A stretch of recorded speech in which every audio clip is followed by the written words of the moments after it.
one of my very good friends from the Appropriations Committee, Ranking Member Espaillat of the Legislative Branch. You're recognized for any comments you care to make. Thank you, Chairman Cole. I may add that Juan Marichal was a high-kicking right-hander pitcher. But good afternoon, Chairman Cole and Ranking Member McGovern.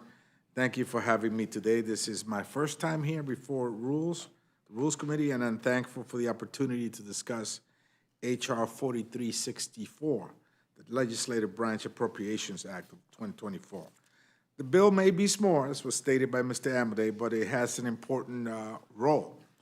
Before I discuss the bill and its merits or lack thereof, let me take a moment to say hello to my colleagues from the great state of Nevada, Mr. Chairman Amodei, and to thank the staff on our side, Faye Cobb and Monica Garay and Raquel Spencer, as well as the majority staffers, Michelle Runshuttle and Jacqueline Ripke. These staffers work daily to ensure that the legislative branch has the resources it needs to support America and its people. The bill before us today includes $5.3 billion in discretionary appropriations to fund the Office of the House of Representatives and joint legislative branch items. This is a decrease of 4.7% from fiscal year 2023 enacted House levels and a 2.4% decrease in total allocations included in the Senate items. I agree with the chairman when he says that the bill ensures that Congress remains open and provides the resources for Congress to serve their constituents and conduct our oversight responsibilities. However, this bill could and should provide much more. The bill does provide funding for the United States Capitol Police and House Sergeant at Arms. However, in my opinion, this bill does not do enough to implement additional security enhancement, such as additional efforts to secure multiple district offices and programs that provide a more comprehensive view of the perimeter of the Capitol Hill complex to identify potential security threats more effectively. After the attack on January 6th, and more recently the attack on 2 congressional staffers in their Virginia district office, I feel strongly that our staff deserves to have a safe place to work, and our visitors also deserve an even safer place to visit and receive services. In addition, our men and women in blue who work hard each day to secure this campus deserve to have the best equipment, tools, and resources at the ready. Securing this campus has always been a priority of this subcommittee. We should work to protect the campus that supports the governance of our democracy.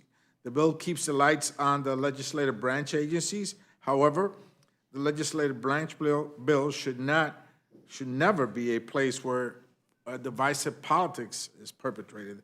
The legislative branch bill should be used to ensure Congress has the tools it needs to legislate and support the constituents we serve in a fair, transparent, and equitable manner. It should be used to ensure that we have a successful democracy that serves all people. Instead, and unfortunately, this bill contains some very concerning messaging provisions that have no place within the legislative branch appropriations bill. This bill, just as with the other 12 appropriation bills, contains provisions that eliminate diversity, equity, and inclusion programs and allow for discrimination towards the LGBTQI+ community. The Republicans are obsessed with cutting federal funds and eliminating programs that help to grow and diversify our country. For example, this bill does not carry long-standing legislation that would allow legislative branch agencies to employ individuals with an employment authorization document under the Deferred Action for Childhood Arrivals DACA program. This bill eliminates funding for diversity, equity, and inclusion training and program implementation, including our House Office of Diversity and Inclusion. This House and the many agencies that make up the entire legislative branch of government should make every effort to be reflective and considerate of all people that exist in this great nation that we serve, and the many districts members represent. This bill does nothing to facilitate House Resolution 1096, which extends the collective bargaining rights prescribed in the Congressional Accountability Act of 1995 to employees of the House of Representatives and restore these rights to congressional staffers. This bill removes a provision to eliminate or reduce plastic waste across the legislative branch of government, further contributing to the impacts of climate change. Mr. Chairman, when I took the role as a ranking member of this subcommittee, I was looking forward to working with my colleague Chairman Amadei in creating a bipartisan bill. Instead, this bill does not represent a collaboration between two parties. It includes provisions that are hurtful to many Americans, some of which are the staff that support this great institution. How can we bring this bill to the floor and work alongside the staff that this very bill will offend? I can't and don't agree with these divisive ideas. For that reason alone, Mr. Chairman, I cannot support it. Thanks again, Mr. Chairman, for this opportunity, and I yield back. I thank the gentleman. Of course, I've had the opportunity to listen to all four of you